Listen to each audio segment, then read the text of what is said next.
The courtroom fell into an eerie silence as Detective Sarah Morrison placed the DNA report on the judge's bench. Her hands trembled slightly, not from nervousness, but from the weight of what she was about to reveal. In her 15 years on the force, she had never encountered anything like this. The evidence was irrefutable, scientifically sound, and absolutely impossible. Two men sat in that courtroom, identical in every way, both accused of the same crime, both pointing fingers at each other, and both telling what they believed to be the truth. The DNA evidence confirmed their worst fears and the prosecution's nightmare. They were both there. They were both guilty, and they were both right to accuse each other. This is not a thriller novel. This is not a carefully crafted screenplay designed to keep you on the edge of your seat.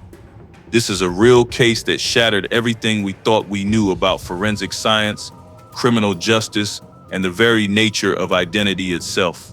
What you are about to discover will challenge your understanding of truth, question the reliability of the most advanced scientific methods we have, and leave you wondering if DNA can lie. What can we trust? The crime occurred on a frigid November night in 2019, in a quiet suburb of Minneapolis, Minnesota. The victim, a 63-year-old jewelry store owner named Gerald Hartman, was found unconscious in his shop at approximately 11:15 in the evening. The attack had been brutal. The cash register was empty, the safe cracked open, and nearly $200,000 worth of diamonds and precious metals were gone. But it wasn't a perfect crime. The perpetrator had made mistakes. Security cameras had captured footage, though the quality was grainy and the suspect wore a hood. More importantly, the attacker had cut himself on broken glass while ransacking the display cases. Blood was everywhere, and blood, as every detective knows, is a criminal's worst enemy. Within 48 hours, the DNA analysis came back with a match. The suspect was 34-year-old Marcus Aldridge, a man with a previous record for petty theft and assault. Police obtained a warrant and raided his apartment at dawn. Marcus seemed genuinely shocked by the accusation. He had an alibi, he claimed. He was at a friend's house that night, watching a basketball game. But the evidence was damning. The DNA was a perfect match. His fingerprints were in the system. Everything pointed to Marcus Aldridge, except for one small problem. Marcus had an identical twin brother named Nathan. When detectives brought Marcus in for questioning, he did something that caught everyone off guard. He didn't deny being involved. He didn't lawyer up immediately. Instead, he looked the lead investigator straight in the eye and said 6 words that would turn the entire investigation upside down. "You're right." But it was Nathan. Nathan Aldridge was brought in the following day. He lived across town, worked as a mechanic, and by all accounts, had stayed out of trouble for the past 5 years. He had a different social circle, different habits, different life. When confronted with the accusation from his brother, Nathan's response was almost identical. "Marcus is lying," he said. "I wasn't anywhere near that store, but I know who was. My brother. He's trying to frame me because he knows you can't tell us apart." The detectives were confident at first. Surely modern forensic science could distinguish between two people, even identical twins. They ran the DNA tests again. They compared fingerprints. They analyzed hair samples found at the scene. They brought in the best forensic experts in the state, and then the nightmare began to crystallize into horrifying clarity. Identical twins share approximately 99.9% of their DNA. The standard DNA testing used in criminal investigations examines 13 to 20 specific markers in the genome. For the average population, this is more than sufficient to establish identity beyond reasonable doubt. But for identical twins, these markers are virtually indistinguishable. The lab results came back inconclusive. The DNA could belong to Marcus, or it could belong to Nathan. Science, the great arbiter of truth in modern criminal justice, had hit a wall. The prosecution faced an unprecedented dilemma. They had irrefutable evidence that one of the Aldridge twins had committed the crime. The DNA at the scene, the timeline, the lack of alternative suspects, Everything pointed to one of them. But which one? The law requires proof beyond a reasonable doubt. If they couldn't definitively prove which brother was guilty, could they convict either one? And more disturbingly, what if the wrong brother went to prison while the guilty one walked free? The case became a media sensation almost overnight. Legal experts appeared on news channels debating the philosophical implications. If identical twins can commit crimes and blame each other, does the justice system have a fundamental flaw? Defense attorneys for both brothers argued that neither could be convicted because the evidence couldn't distinguish between them. The prosecution argued that someone committed the crime, someone needed to be held accountable, and one of these men was lying. But who? The investigation deepened. Detectives began reconstructing every moment of both brothers' lives. On the night of the crime, Marcus claimed he was at his friend Devin's apartment from 7 in the evening until past midnight. Devin confirmed this, but he was a close friend. His testimony easily dismissed as biased. Nathan claimed he was home alone, watching television, an alibi that couldn't be verified. The security footage from the jewelry store was enhanced, analyzed frame by frame, but the perpetrator had been careful. The hood obscured most identifying features. Body language experts were brought in to compare the gait and movements to both brothers, but their conclusions were inconclusive. Then investigators found something interesting. Cell phone tower data. In the modern age, our phones track our movements with frightening precision. If they could pinpoint where each brother's phone was during the crime, they might finally have their answer. But when the records came back, they revealed something that made the case even more bizarre.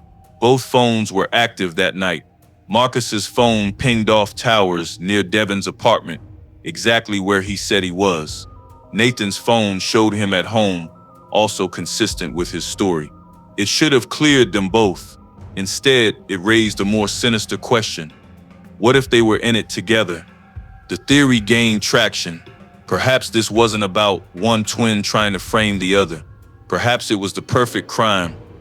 Carefully orchestrated, two identical men, two solid alibis, and if caught, each could blame the other, creating reasonable doubt. It was brilliant in its simplicity. Prosecutors began building a case for conspiracy. If both brothers were involved, they could charge them both, sidestep the DNA problem entirely, and let a jury decide. But there was a problem with the conspiracy theory: money. If both brothers had pulled off a $200,000 heist, where was the evidence of sudden wealth? Both men lived modestly. Their bank accounts showed no unusual deposits, no large purchases, no hidden assets. Investigators tore apart both apartments, searched storage units, questioned friends and family. Nothing. If they had the jewelry and cash, they had hidden it with extraordinary care. Or one brother had it all, and the other brother was exactly what he claimed to be: innocent. The trial began 14 months after the crime. The prosecution decided to charge both brothers with armed robbery and assault. Their strategy was to present the DNA evidence, the timeline, and argue that regardless of who physically committed the act, both were culpable. The defense attorneys, working separately, both argued the same thing. You cannot convict someone simply because their DNA is indistinguishable from their siblings. That's not justice. That's genetic profiling. The courtroom testimony was surreal. Marcus took the stand and detailed his entire evening. He described the basketball game, what they ate, who else was there. His lawyer played the cell phone records, showing his phone was miles from the crime scene. Nathan took the stand and described his quiet evening at home. His lawyer emphasized his clean record, his stable job, his lack of motive. Both men seemed credible. Both men seemed truthful. And both men pointed at each other with absolute certainty that their twin was lying. Then came the expert witnesses. Forensic psychologists testified about twin dynamics, the complex relationships that can exist between siblings who share not just a family, but an identity. They explained how twins can develop intense rivalries or alternatively, deep bonds that might lead to criminal cooperation, but none of it was definitive.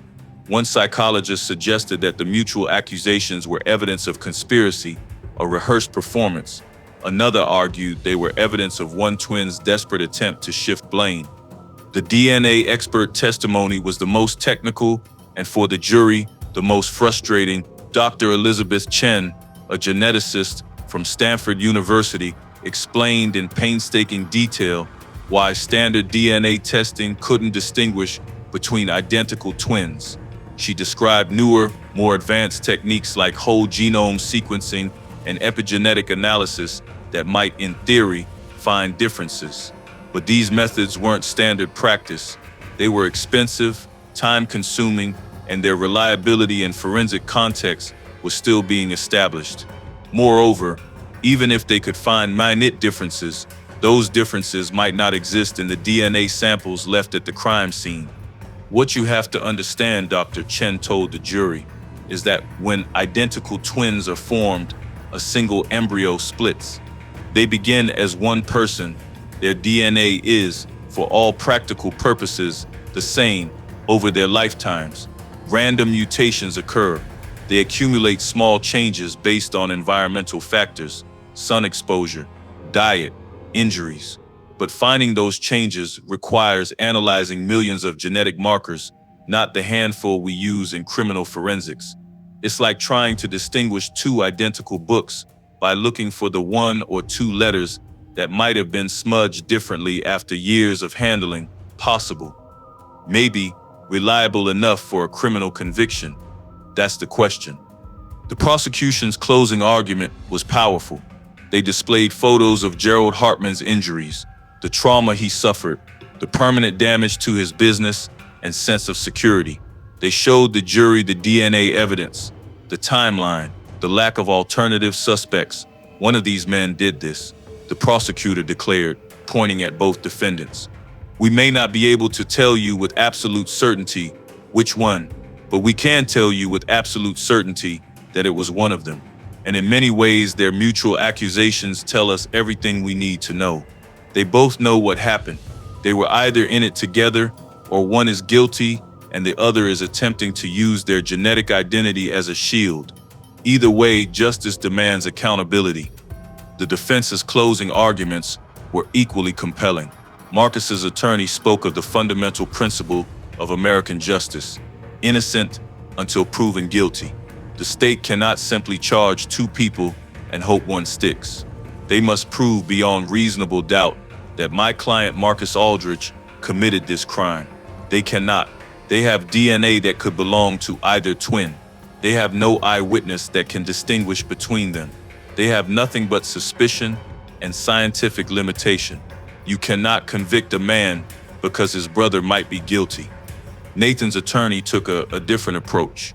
He spoke directly about Nathan's character, his work history, his rehabilitation from earlier mistakes. My client has rebuilt his life. He has stayed clean for 5 years. He has a job, an apartment, a future, and his brother, who has continued to struggle with the law, is trying to destroy that. Marcus knows that if he can create enough confusion, enough doubt, he might escape justice. So he sacrificed his own twin, thrown him under the bus to save himself. Don't let him get away with it. The jury deliberated for 6 days. Two's crews camped outside the courthouse. Legal commentators debated the case on every major network. The questions it raised were profound. In an age where we trust science above all else, what happens when science can't provide answers? If two people are genetically indistinguishable, does that mean one can literally get away with murder by blaming the other? Is it better to let both go free or convict both, even knowing one is innocent? On the 6th day, the jury sent a note to the judge. They were deadlocked. Some jurors believed both brothers were guilty of conspiracy. Some believed Marcus was guilty and Nathan innocent. Others believed the opposite, and a small group believed that without definitive proof, neither could be convicted.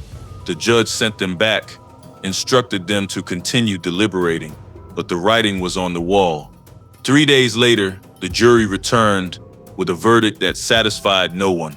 They found both brothers guilty of conspiracy to commit armed robbery, but acquitted them of the actual robbery and assault charges. It was a compromised verdict, an attempt to hold someone accountable without definitively declaring who had wielded the weapon and stolen the jewels. Marcus was sentenced to 8 years. Nathan received 6. Given his cleaner record, both brothers, in their final statements before sentencing, maintained their innocence and accused the other. But the story doesn't end there, because 2 years into their sentences, something happened that would vindicate one brother and condemn the other, revealing the truth in the most unexpected way. Nathan Aldridge developed acute myeloid leukemia while in prison. It was aggressive and required immediate treatment, including a bone marrow transplant. His only viable donor was his identical twin brother. Marcus, despite everything, agreed to the procedure. The surgery was successful, and during the extensive medical testing required for the transplant, doctors ran comprehensive genetic screenings of both brothers. In those screenings, using the newest whole genome sequencing technologies that weren't available during the original trial, geneticists found something remarkable. They discovered a small mutation in Marcus's DNA, a random change that had occurred sometime after birth, something that made his genetic code ever so slightly different from Nathan's. It was a 1 in a million chance, the kind of tiny variation that standard forensic testing would never catch. But it was there. The defense attorneys immediately petitioned to have the original crime scene DNA retested using these new markers. The prosecution agreed, knowing they had nothing to lose. The samples were sent to a private lab in California, specializing in advanced forensic genetics. The results came back 3 months later. The DNA at the crime scene contained that specific mutation. It was Marcus's blood. Marcus had been at the jewelry store that night. Marcus had beaten Gerald Hartman and stolen his merchandise. Marcus had committed the crime and then blamed his identical twin brother, knowing that science couldn't distinguish between them. Nathan had spent 2 years in prison for a crime he didn't commit, convicted because his DNA was too similar to his guilty brother's. The revelation sparked immediate legal action. Nathan's conviction was overturned. He was released from prison with a formal apology from the state. Marcus, confronted with irrefutable evidence, finally confessed. He admitted to the robbery, to the assault, and to deliberately framing his twin brother. He had left Nathan's old work glove at his apartment, taken Nathan's hair from a shared bathroom to plan at future scenes if needed, and coached himself on Nathan's habits and schedules. The conspiracy conviction had been wrong too. Nathan had never been involved. He had been an innocent man, convicted because his brother weaponized their genetic similarity. But Marcus's motivation was even darker than simple greed. In his confession, he revealed that he and Nathan had a lifetime of rivalry, of comparisons, of being seen as interchangeable rather than individuals. Nathan had been the good twin, the one who got his life together while Marcus struggled. The robbery wasn't just about money, it was about destroying his brother, proving that they weren't so different after all, showing the world that Nathan could fall just as hard as he had.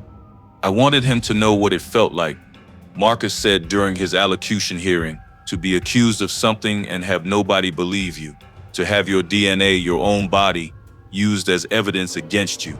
We're identical, right? So why did he get to be the good one? Why did he get the second chance? I thought if I could drag him down with me, maybe we'd finally be equal. Turns out even that didn't work. Even in prison, he was the victim, and I was the villain.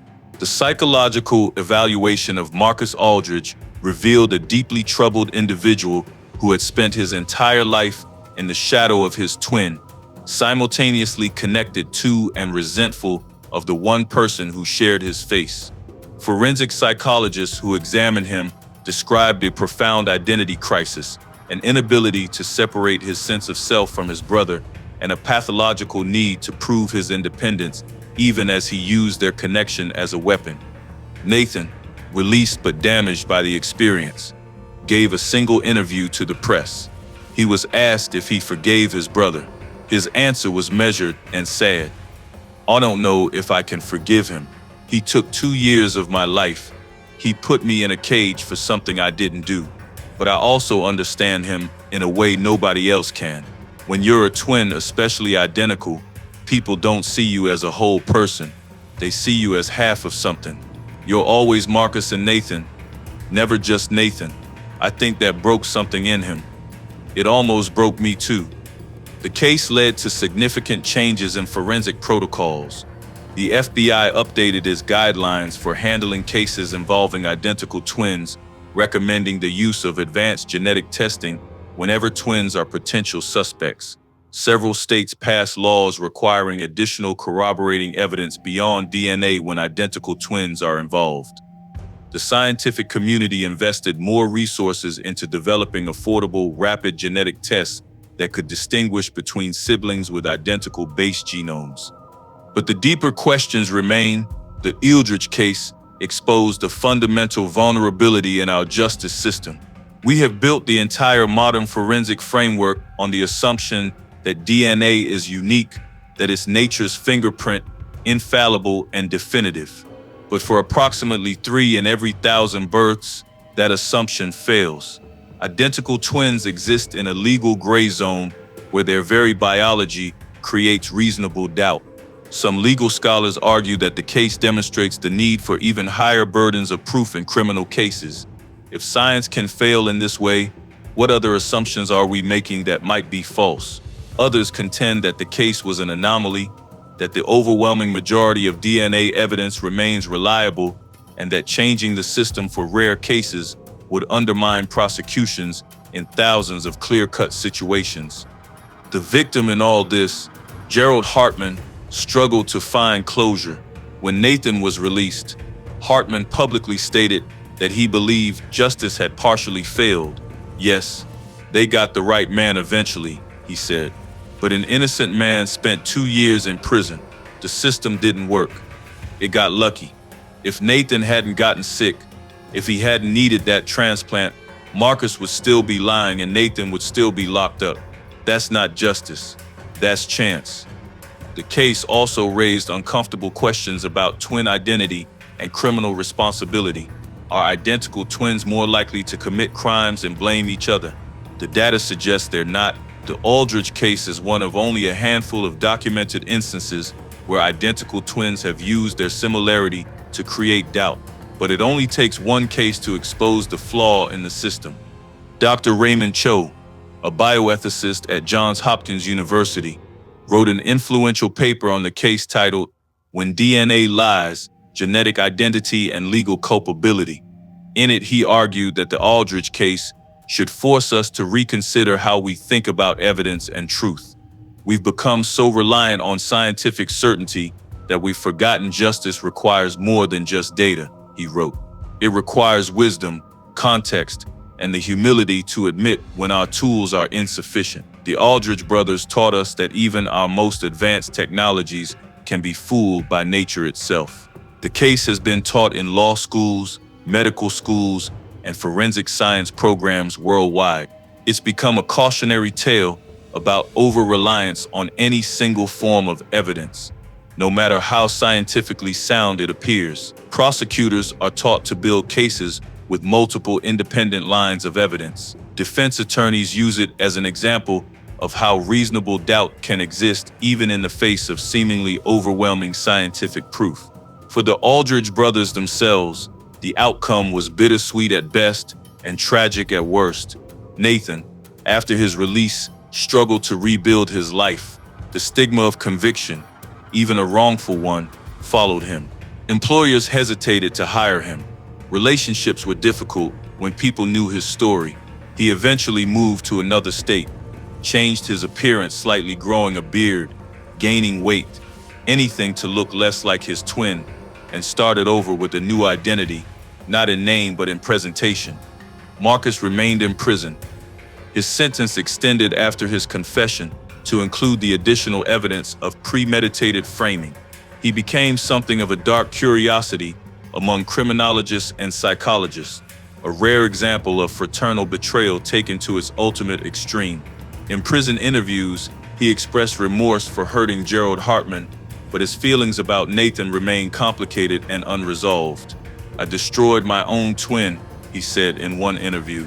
The one person in the world who shared my DNA, my history, my face, and I feel bad about that, but I also don't. Does that make sense? We were supposed to be the same person, but we weren't. I proved that in the worst possible way, but I proved it. The medical coincidence of Nathan's leukemia and the subsequent discovery of Marcus's guilt seemed to many observers to be almost providential, as if fate itself had intervened to correct an injustice. But Dr. Chen, the geneticist who testified at the trial, offered a more prosaic explanation. The mutation that distinguished Marcus was likely there the whole time. We just didn't have the technology or the resources to find it during the trial. Nathan's illness gave us a reason to look deeper, to use methods that were too expensive and time-consuming for routine criminal forensics. In 5 or 10 years, these tests might be standard. The Aldridge case accelerated that timeline. Indeed, private forensic labs began offering twin distinction analysis as a service following the case. The cost, initially prohibitive at over $50,000 per test, dropped rapidly as the technology improved and demand increased. By 2024, several labs could distinguish identical twins for under $10,000, making it feasible for major criminal cases. Police departments in large cities began allocating budget for these tests when twins were suspects, but the damage to both brothers' lives was irreversible. Nathan, despite his exoneration, carried the psychological trauma of wrongful imprisonment. Studies showed that wrongfully convicted individuals often suffer from PTSD, trust issues, and difficulty reintegrating into society. Nathan was no exception. He attended therapy regularly and joined a support group for exonerees, but the experience fundamentally changed him. "I used to believe in the system," he said. "I thought if you were innocent, the truth would come out. Now I know better. The truth doesn't always come out. Sometimes it just gets lucky."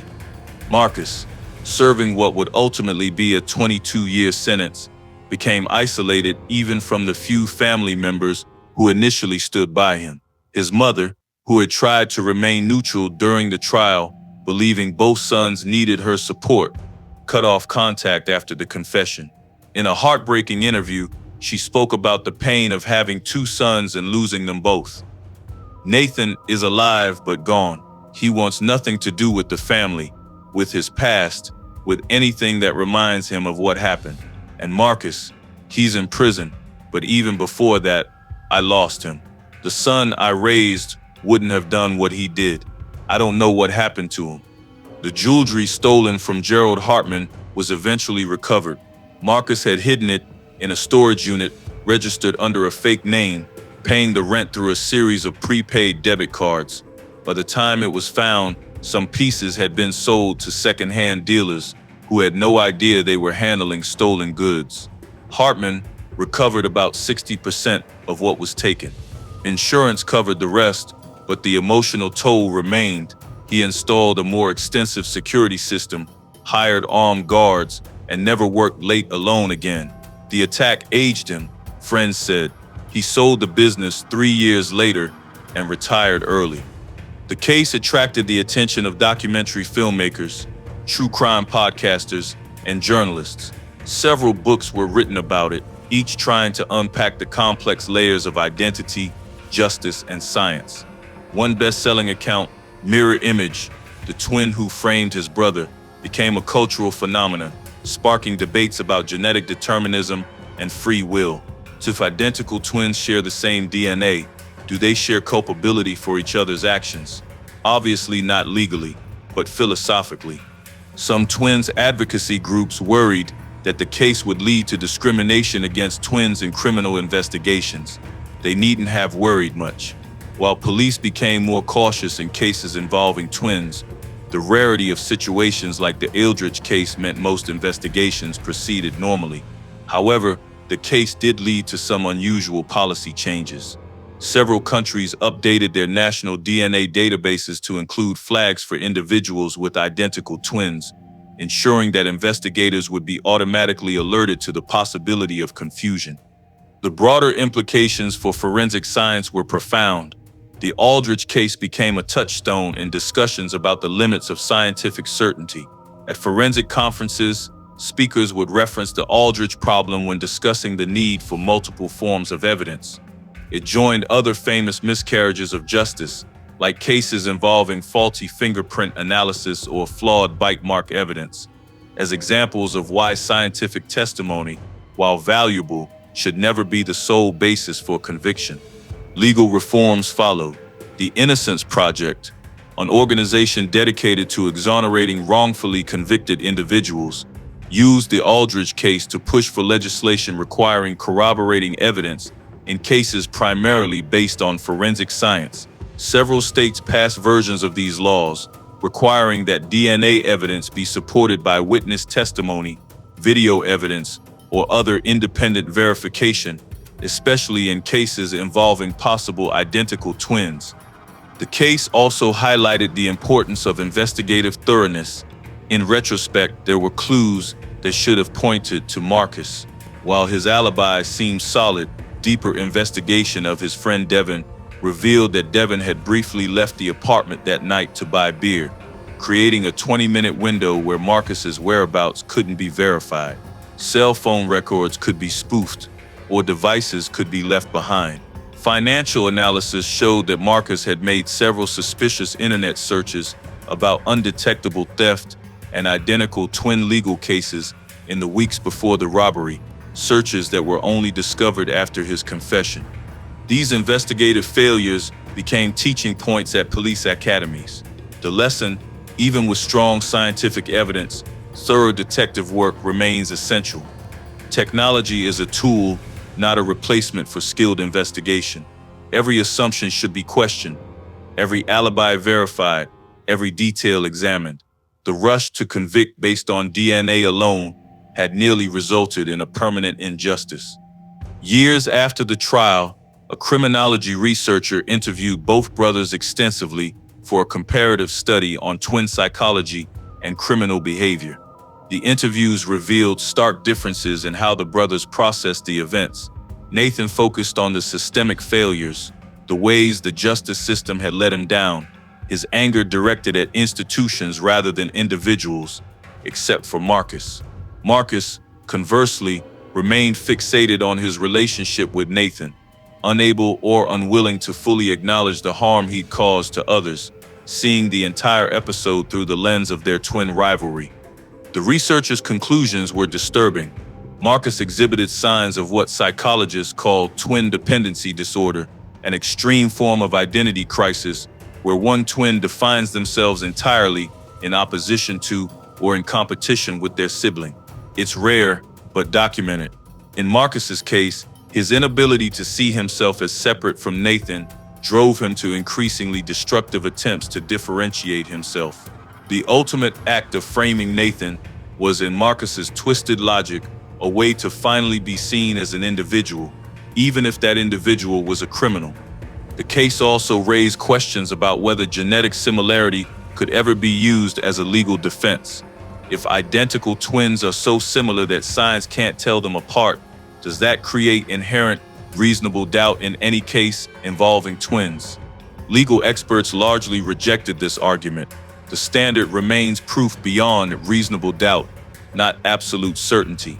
The Aldridge case was unusual because the evidence genuinely couldn't distinguish between the brothers until advanced testing became available.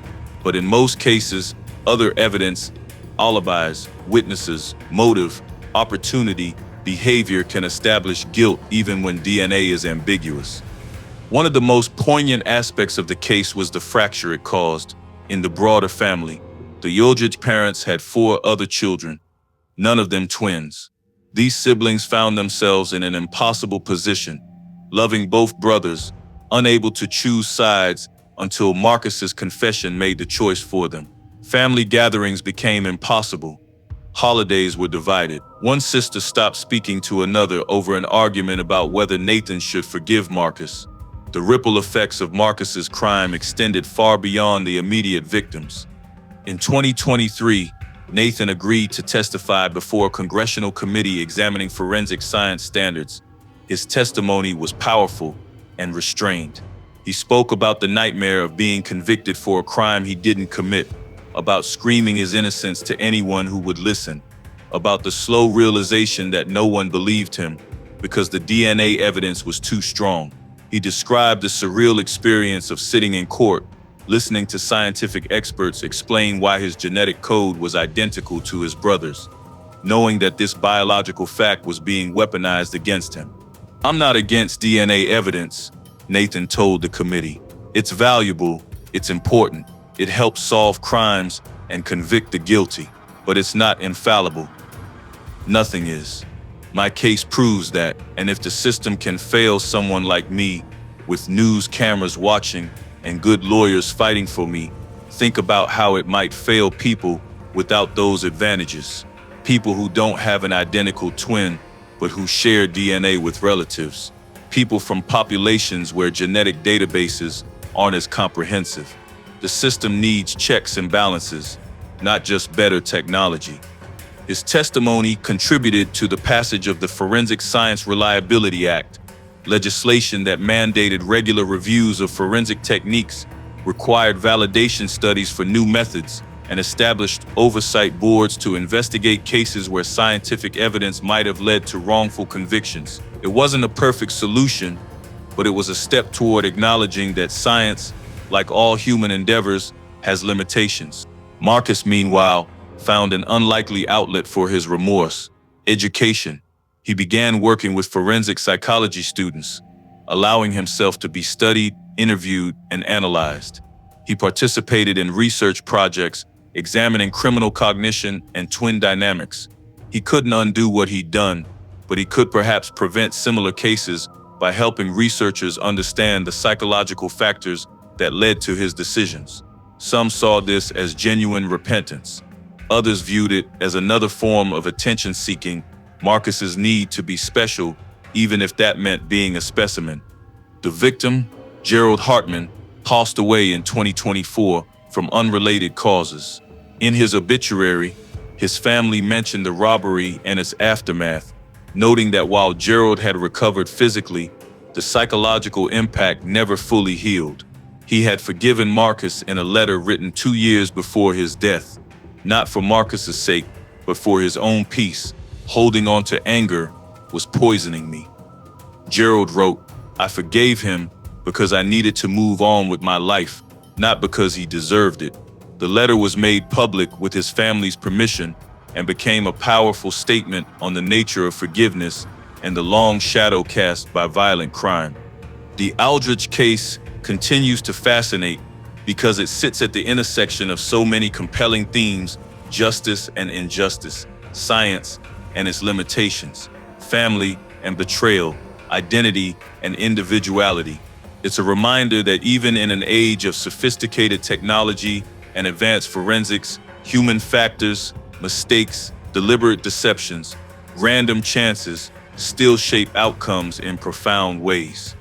For those who study wrongful convictions, Nathan Aldridge's name joins a long, tragic list of individuals failed by the system meant to protect them. But his case is unique in that his exoneration came not from investigative persistence or legal advocacy, though both played roles, but from a medical crisis that happened to reveal evidence that should have been sought from the beginning. It's a sobering reminder that justice sometimes requires luck, and that's a problem. For those who study criminal psychology, Marcus Aldridge represents a fascinating case study in how identity issues, sibling rivalry, and antisocial tendencies can combine to create devastating outcomes. His willingness to destroy his twin brother to serve his own ends speaks to a profound moral failure, but also to psychological damage that might have been treatable had it been recognized earlier. Could intervention have prevented the crime? It's impossible to know, but the question haunts everyone who has studied the case. The story of the Aldridge twins forces us to confront uncomfortable truths about the systems we trust.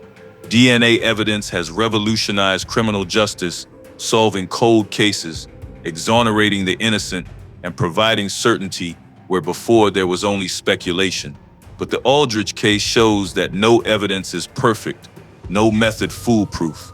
Science is a tool, incredibly powerful, but not magical. It requires interpretation, context, and the wisdom to know its limitations.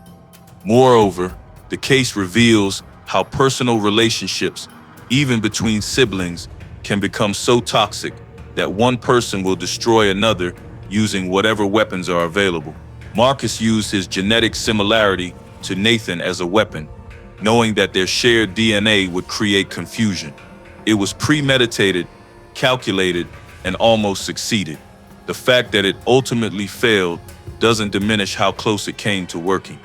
The question that haunts everyone who knows the story is simple. What if Nathan hadn't gotten sick? What if the medical crisis hadn't prompted the advanced genetic testing? Would Marcus have confessed eventually, burdened by guilt?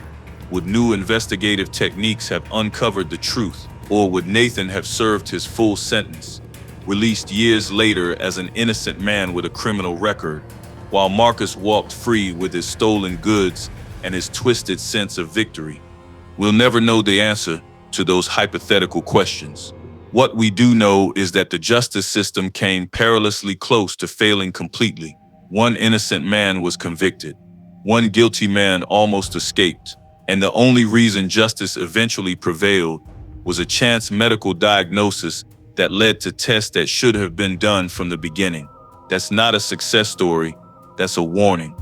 Today, when forensic scientists teach about DNA evidence, they often include a slide about the Aldridge case. It serves as a reminder: be humble about your certainty. When police investigators train, they hear about the case as a lesson in thoroughness. When lawyers argue cases involving scientific evidence, they reference it as an example of fallibility. And when the public thinks about crime and punishment, about justice and truth, the story of two identical brothers, one guilty and one innocent, both pointing fingers at each other and both telling their truth, serves as a powerful reminder that reality is often more complex than science can capture. The Aldridge case will be studied for decades, perhaps centuries, as forensic science continues to evolve.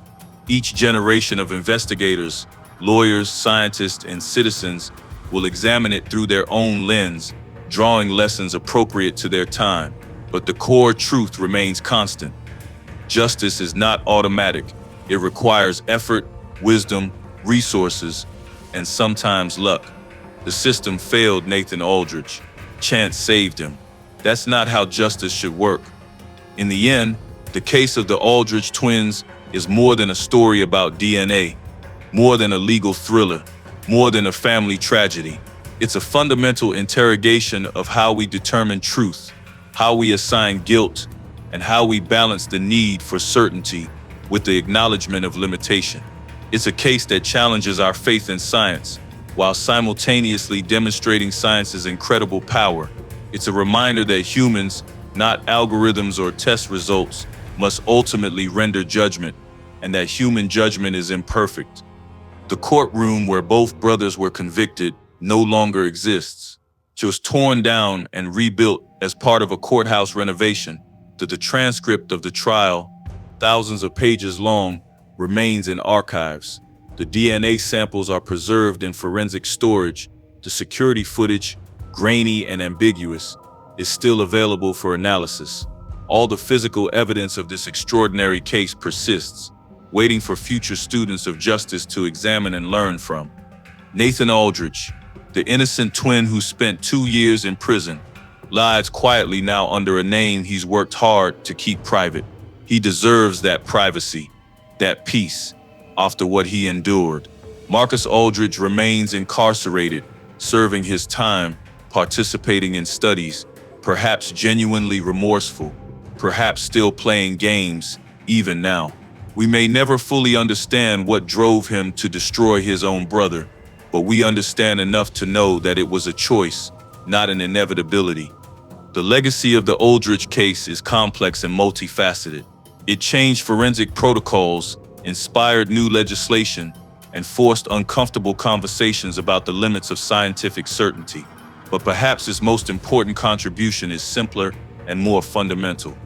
It reminded us that justice is not a machine that produces correct outputs from proper inputs.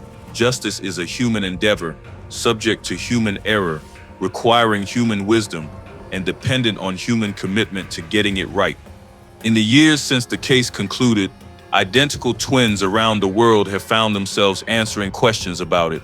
Do they worry about being framed by their sibling? Do they feel vulnerable in ways other people don't? Most dismiss the concerns.